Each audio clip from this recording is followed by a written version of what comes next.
Hello everyone, I'm Anas Al-Ubaidi, and this is the fifth lecture or fifth session within chapter 20 of the Advanced Medical Science Liaison and Medical Monitor Certification course program by CCRPS.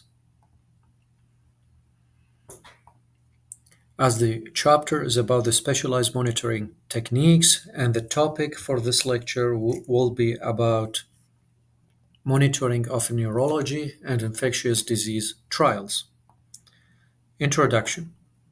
Clinical trials in neurology and infectious diseases are pivotal to addressing some of the most complex and urgent medical challenges. Neurology trials focus on conditions affecting the brain, spinal cord, and peripheral nervous system. Examples, for instance, such as Parkinson's disease, Alzheimer's disease, multiple sclerosis, MS, and epilepsy. These trials often involve evaluating subjective endpoints, advanced imaging techniques, and long-term patient tracking. Key points for the topic. We'll start with fundamentals of monitoring in clinical trials. Definition and key components.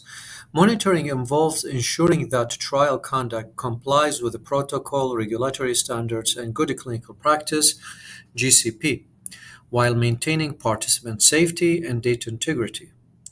Protocol adherence verify compliance with approved guidelines to ensure meaningful results, as for example, confirming the correct dosing regimen for antiviral drugs in influenza trials.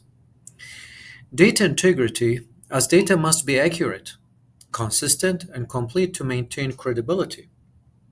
As for an example, detecting discrepancies in MRI lesion counts in MS multiple sclerosis trials. And here also we have the participant safety, the patient safety, as monitoring adverse events AEs and serious adverse events SAEs is critical for participant protection, for patient protection. As for example, notifying investigators or principal investigators, the PIs, of immune reactions in vaccine trials to prevent escalation. And here is a picture or diagram showing the monitoring in clinical trials. What does monitoring involve? As here, monitoring ensures trial conduct complies with protocol, regulatory standards, and good clinical practices, GCP, while maintaining participant safety, patient safety, and data integrity.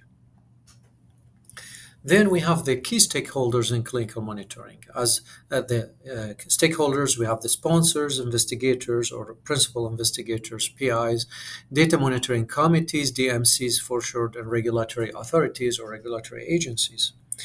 Sponsors provide funding and oversight for trial compliance, while investigators ensure implementation of study protocols at the site level while conducting the trials, because the investigators or the principal investigators and their teams, their site research teams, are the ones who conducting the trials. Data monitoring committees, DMCs, as for example, Data Safety and Monitoring Committee or Board, as for instance, as one example, conduct independent safety and efficacy reviews, as such committees work independently in order to avoid any bias or any influence. Uh, any bias and to avoid any external influence. Regulatory agencies or authorities oversee trial adherence to ethical and scientific standards. Example application, a DMC, a data monitoring committee, halts an experimental drug trial for early onset Alzheimer's disease after observing an anticipated neurodegenerative effects. After such findings of such effects, the DMC decided to halt the trial. The key takeaway as the foundation of trial monitoring lies in safeguarding compliance, safety, patient safety, and data reliability through proactive systems and collaboration among key stakeholders. So, the proactive approach in monitoring, in clinical trial monitoring, is the main idea and main perspective in order to apply with every aspect in monitoring. Monitoring neurology trials. Neurological clinical trials are distinct due to the complexity of central nervous system, CNS, disorders, and the involved patient population. Unique challenges in neurology trials we might face are subjective endpoints. The endpoints in the neurological kind of trials might be subjective.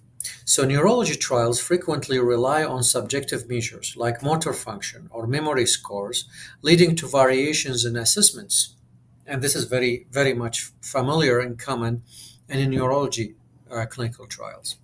Example scales such as the Unified Parkinson's Disease Rating Scale, UPDRS, depend on trained rates for accuracy. So depend on trained raters for accuracy. So subjective endpoints.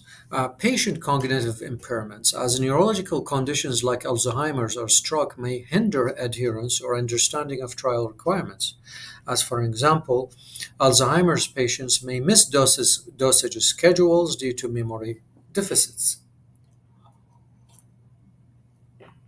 And such cognitive impairment issue within neurology trial is very common as well.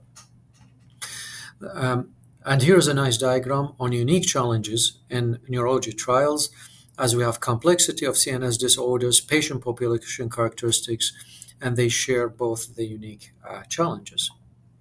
Advanced imaging requirements, as it is one of the important requirements while conducting a neurology trial, as trials often require specialized imaging like functional MRI, fMRI, or PET scans, which are resource intensive.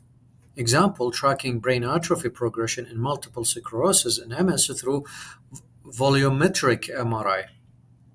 So the key strategies in neurology clinical trials monitoring: use centralized monitoring platforms to oversee neuroimaging data and ensure consistency across imaging centers.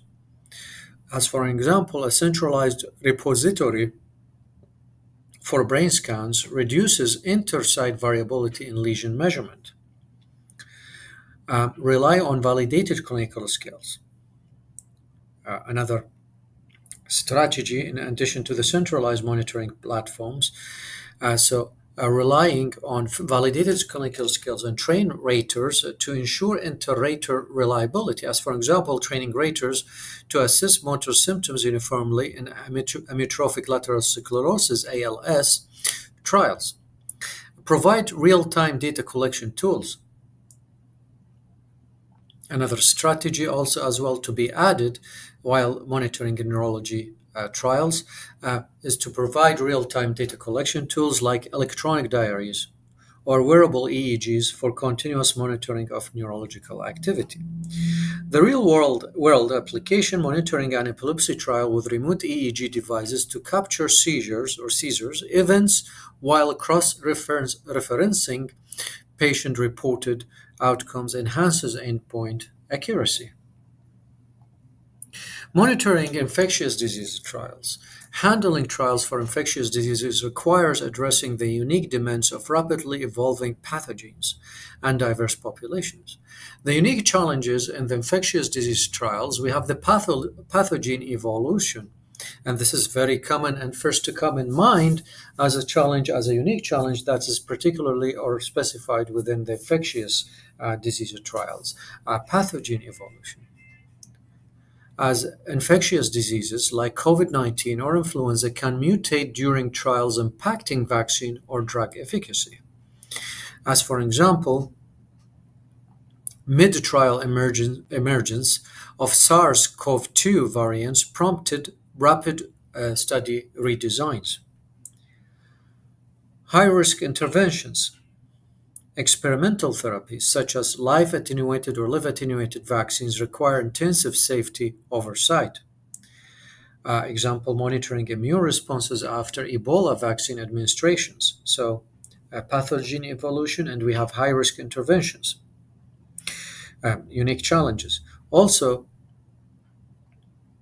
trial locations and outbreak zones. This is another challenge to be added uniquely for the infectious disease trials. Trials often occur in resource poor or unstable regions, complicating logistics, as, for example, establishing mobile monitoring teams in regions affected by viral hemorrhagic fevers.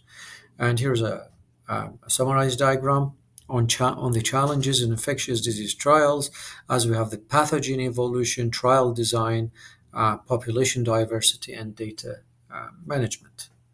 Key strategies in infectious disease monitoring. One of the strategies is to deploy safety monitoring committees, SMCs, independent review boards, evaluates accumulating safety data in real time, so work independently. Another strategy is to use remote data entry systems for sites without robust infrastructure, enabling faster AE tracking. As for example, real-time dashboards track tuberculosis, TB drug-resistant strains identified in clinical site globally. Another strategy to add is to implement adaptive trial designs to adjust protocols mid-study in response to evolving pathogen characteristics. Example of an implementation, a malaria vaccine trial utilizes RFID monitored therapeutic delivery systems and combines data with outcome reviews from portable diagnostic labs. Now we have the advanced monitoring techniques across both specialties, whether the neurology and or the infectious disease clinical trials. Neurology and infectious disease trials share the need for cutting-edge monitoring methodologies. As real-time data capture, electronic data capture EDC systems automatically populate AE adverse event reports. Example, a wearable EEG in neurology measures seizure or seizure frequency remotely. Centralized monitoring models or platforms, a central system oversee global trial sites, ensuring uniformity, as for example, monitoring compliance with universal dosing protocols in multi-country studies for TB tuberculosis therapies. And here's a summarized diagram on shared monitoring methodologies in clinical trials. As we have the neurology trials, infectious disease trials, and the advanced monitoring methodologies that applies into both. Predictive analytics, AI, artificial intelligence powered algorithms predict high-risk participants and emerging safety issues. Example, predicting elevated sepsis likelihood in post-surgical infectious disease patients. Telemedicine support virtual visits reduce logistical challenges while ensuring continuity. Example, neurology trials employ virtual MMSE evaluations for cognitive scoring in Alzheimer's patients or participants. And the MMS is short for mini mental state examination. Key takeaway here. Modern trials rely on a combination of centralized oversight, real-time technology, and AI, artificial intelligence driven insights to maintain efficiency and safety. The benefits of robust monitoring systems. Despite of the order, the benefits are improved data quality. Systems like Vigibase, as for an example, lower error rates in transcription on protocol deviations. Transcription data for data transcription. Enhance patient safety, participant safety, early AE, artificial intelligence detection minimizes participant risks. Adaptive continuity monitoring methodologies adapt dynamically to evolving conditions. Regulatory assurance, well-monitored trials are more likely to secure regulatory approvals. And here is a summarized diagram on unveiling the benefits of monitoring systems, as here we have the benefits of the monitoring systems. We have here improved data quality, as we mentioned, enhanced patient safety, adaptive continuity, and regulatory assurance. And here's a nice diagram summarizing the benefits of the robust monitoring systems. Challenges and solutions. As for any implementation for any clinical trial, we might face, or most likely will face, challenges. However, for each challenge, there has to be a solution or resolution. Infrastructure dependence. Advanced monitoring systems require technology access. The solution for it, prioritize cloud-based systems for low-resource regions. Cost constraints. New technologies come with added cost. Solution for it, focus on risk-based monitoring to allocate resources efficiently. The key takeaway here, robust monitoring balances comprehensive oversight with cost effectiveness and operational scalability. By mastering these approaches and tools, physician medical monitors or advanced physician medical monitors or MMs, medical monitors can ensure participant safety while maintaining the integrity and success of neurology and infectious disease clinical trials. Summary tables, upcoming tables will summarize what we have covered through this lecture. Table on neurology trial monitoring, the challenge strategy example, challenges subjective endpoints, cognitive deficits, advanced imaging needs, adherence issues, adverse event AE detection. Another table on infectious disease trial monitoring, the challenge approach example, challenges we have pathogen variability, high-risk interventions, resource poor locations, real-time adverse events AEs, and enrollment in outbreaks. A table on advanced techniques overview, the technique use case example, techniques we have real-time data collection, centralized monitoring, predictive analytics, Bayesian risk models, telemedicine virtual trials. A table on benefits and outcomes, benefit impact example, benefits we have improved data accuracy, enhanced patient safety protocol flexibility, regulatory confidence, and collaborative efficiency. We have a table on monitoring tools overview. As tool system, we have the purpose and application. And the systems or tools, Vigibase, wearable biosensors, centralized dashboards, predictive analytics systems, and telehealth platforms. Application table, we have scenarios. For each scenario, key principle applied, key actions, timeline, and what to watch out for. Scenarios, we have tracking adherence in Alzheimer's trials, adaptive trial monitoring in Ebola vaccine studies, centralized imaging data in multiple sclerosis or in MS. Continuing with the scenario, we have real-time adverse event monitoring in COVID trials, wearable tech for continuous monitoring in epilepsy trials. We will be revising what we have covered through this lecture through some multiple choice questions or MCQs. Question 1, what is a unique challenge in monitoring neurology clinical trials? A, redundant imaging protocols. B, cognitive deficits affecting patient adherence. C, over-reliance on global site data. Or D, easily standardized primary endpoints. So the most reasonable, correct answer, accurate answer for neurology clinical trials as unique challenge is cognitive deficits affecting patient adherence. So answer is B. Not D, because we said the endpoints will be subjective, not easily standardized primary endpoints, but subjective endpoints. So B is the answer. As neurology trials often involve patients with cognitive impairments, as for example, Alzheimer's disease, making adherence to follow-ups and proper protocol compliance a common challenge. Question 2. Why is adaptive trial design critical in infectious disease clinical trials? Is it A, to reduce overall data collection, B, to adjust trial methodologies for evolving pathogens, or C, to eliminate the need for real-time monitoring, or D, to focus exclusively on low-risk participants?